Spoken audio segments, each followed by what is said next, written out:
હું શીતલ મેવાડા છું. હું વડોદરા ગુજરાતથી રશિયા આવી છું અને રિમ્પલ પટેલ અને એમના વાઇફ કિયાના ઇન્ટરનેશનલ જે ચલાવે છે એમની સાથે હું રશિયા આવી છું અને અમને અહીંયા આગળ રશિયા મોસ્કોમાં જોબની લાલચે લાવીને અહીંયા આગળ અમને ફસાઈ દીધા છે. જેમાં આ બધી લેડીઝ, આટલી લેડીઝ છે, પાછળ આમ ફરીને બધાય આટલા જેન્ટ્સ છે. આ બધાને અમને બધાને 1.5 લાખ રૂપિયાની સેલરીમાં બોલાવીને અમને ફસાઈ દીધા છે. અમને જે કીધું હતું એ આપ્યું નથી. જ્યારે અમે અહીંયા આગળ રશિયા મોસ્કો આવ્યા ત્યારે રિમ્પલ પટેલ અને એમના વાઇફ અમને સાથે મૂકવા આવ્યા હતા.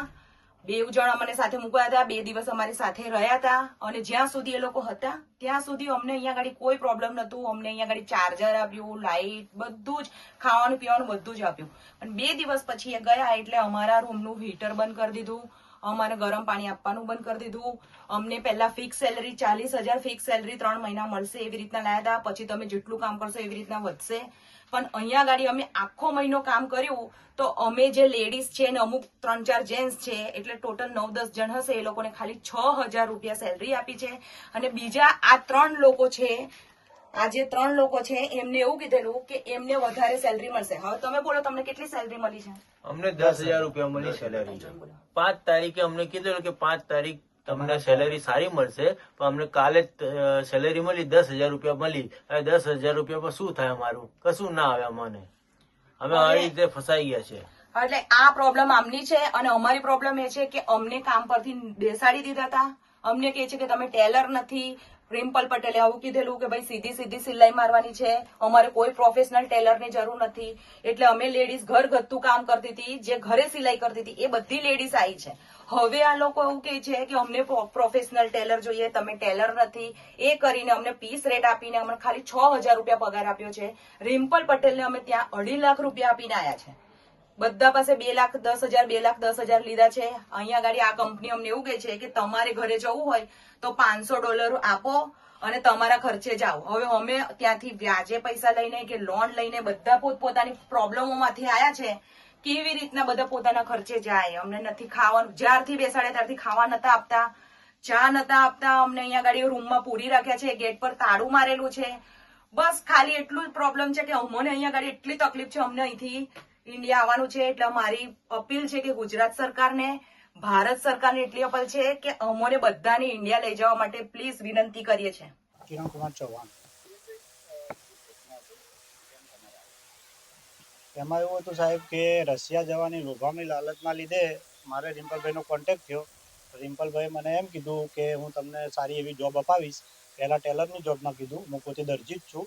પહેલાં ટેલરની જોબમાં કીધું, પછી 3 મહિના સુધી મને ફેવર્યો. પછી 3 મહિના પહેલાં મેં એમને તો 25,000 એડવાન્સ તો આપી દીધું હતું.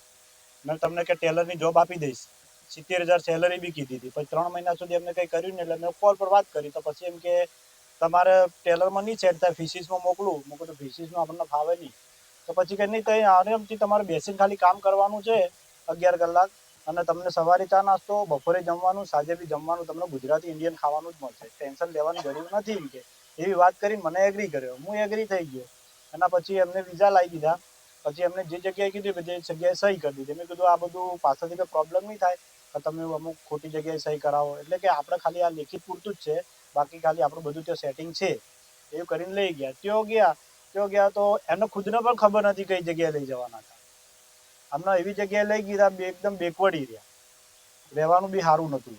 એટલે ખાલી એક હોલમાં 8 જણા રાખે અને ખાવાનું દાળ ભાત કેવા એકદમ બેકાર, પાણી જેવી દાળ. અને નોનવેજ અઠવાડિયામાં 3 વખત નોનવેજ બને, જે અમે ખાતા નહોતા. અમારે પહેલથી વાત થઈ ગઈ હતી. અમે એમને વાત કરી કે ભાઈ અમારથી હવે રહેવાય એવું છે નહીં, આવું પોઝિશનમાં અમે રહી ના શકીએ, અમારે ઇન્ડિયા રિટર્ન જવું. એટલે કે તમારે ઇન્ડિયા રિટર્ન જવું હોય તો તમે કંપનીના પૈસા 5 લાખ રૂપિયા ચૂકવો અને પોતાની ટિકિટ કરીને આવી જાઓ. મેં કીધું એવું થોડું ચાલે કહું. પછી એમને એમ કીધું રોજ ત્યાંના રશિયન માણસો આવે કંપનીના, અમને રોજ હેરાન કરે કે તમારે અત્યારે જવું પડશે, આમ ને તેમ. 2 દિવસ હું બીમાર રહ્યો તો એ લોકો કોઈ ટ્રીટમેન્ટ બી નહીં કરી. હું અહીંયાથી જે દવા લઈ ગયો એના પર રહ્યો. નસીબ સારા કે જીવતા છીએ. અમે 1.5 મહિનો સાહેબ રહ્યા. એમાં પાછા એવી રીતે આવ્યા કે અમે જમવાનું એમને બંધ કરી દીધું, અમે જોબ પર જવાનું બંધ કરી દીધું. તો પછી એમને અઠવાડિયું ટોર્ચર કર્યા. અમે બી ટોર્ચર સહન કર્યું. પછી છેલ્લે અમે અમને કહી દીધું કે તમે અમને ઇન્ડિયા મોકલો, નકર પછી અમે આ ચોથા માળથી પડી અને મરી જશું. બાકી અમારે અહીંયા આવું કામ કરવું નહીં. પછી એ લોકો થોડા ગભરાયા અને રિટર્ન મોકલ્યા, નકર અમને મોકલવા તૈયાર જ નહોતા. રશિયામાં રિંકલનું નાગરિક હોઈ શકે સાહેબ, કારણ કે તેઓ એનો બહુ ટાઈમ રહેલો એટલે હોઈ શકે અને કરી બી શકે. અને અમે એટલા બધી ધમકી આપેલી કે તમે મારા વિશે તમે મારું કંઈ કરી નહીં શકો, હું ધારું નતો રશિયા તમને કે જેલમાં ગલાઈ દઈશ કે, એટલી ધમકી અમને ફોનમાં આપેલી.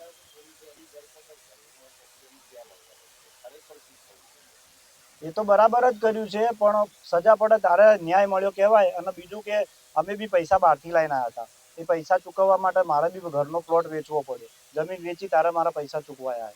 એટલી ખરાબ હાલત થઈ ગઈ હતી.